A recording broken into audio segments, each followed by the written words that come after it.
નમસ્કાર, આપ જોઈ રહ્યા છો સ્પાર્ક ટુડે ન્યૂઝ। જૂનાગઢ જિલ્લા ભેસાણ તાલુકાના રાણપુર સોરઠ ગામે વિકાસના કામોમાં થતી ગેરરીતિ અટકાવવા ગ્રામજનોએ તાલુકા વિકાસ અધિકારીને રૂબરૂમાં રજૂઆત કરી છે।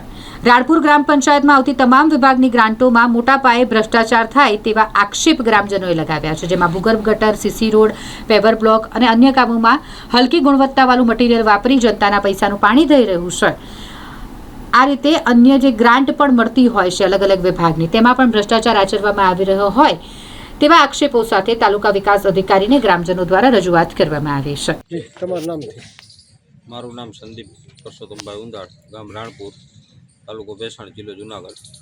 રાણપુર ગામે વિકાસના જે કામો થઈ રહ્યા છે તેમાં એકદમ લોલમ લોન ચાલી રહ્યું હોય, જેથી કરીને અમે ટીડીઓ પાસે 20-25 જણા જઈને અરજી કરેલી છે, મૌખિક રજૂઆત કરેલી છે, લેખિત પણ કરેલી છે, છતાં કામો રોકાતા નથી અને ચાલુ જ છે।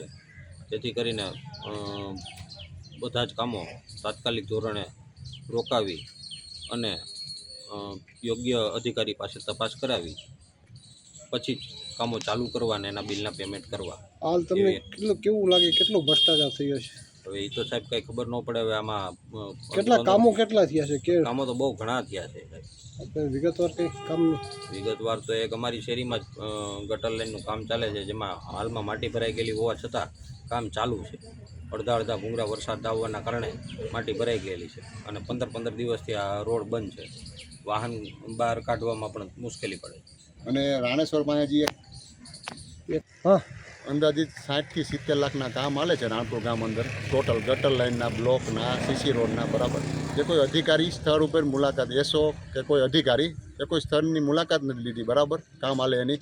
અને કાગળ ઉપર એમને કહીએ છીએ કે કામ એસ્ટિમેટ મુજબ થાય છે, બરાબર। તો એસ્ટિમેટ મુજબ કામ થતા હોય તો અત્યારે ટીડીઓ સાહેબને મેં રૂબરૂમાં બતાવ્યું, મેં કીધું આ અત્યારે ગટર લાઇનનું કામ હાલે એ એસ્ટિમેટમાં છે રિંગ વાળી પાઇપ, રિંગ ફિટ જોઈન્ટ, તો એ ટીડીઓ સાહેબને એને દેખાયનું, બરાબર, કાંઈ રિંગ ફિટ જોઈન્ટ નથી, બરાબર। તો એસો હાર્દિક પટેલ મને એને એવું કીધું કે જે કામ છે ને એસ્ટિમેટ મુજબ થાય છે, સ્થળ ઉપર મેં મુલાકાત કરી છે, એ કોઈ અધિકારી સ્થળ ઉપર આવતા નથી। અને હાર્દિક પટેલ મેન આમાં મિલીભગત છે, એ એમ કહે છે કે મારે 37 ગામના કામ છે, બરાબર, અને વધારાનો મારી પાસે ચાર્જ છે, તો એને વધારાનો ચાર્જ મુકામાં લેવો જોઈએ, બરાબર।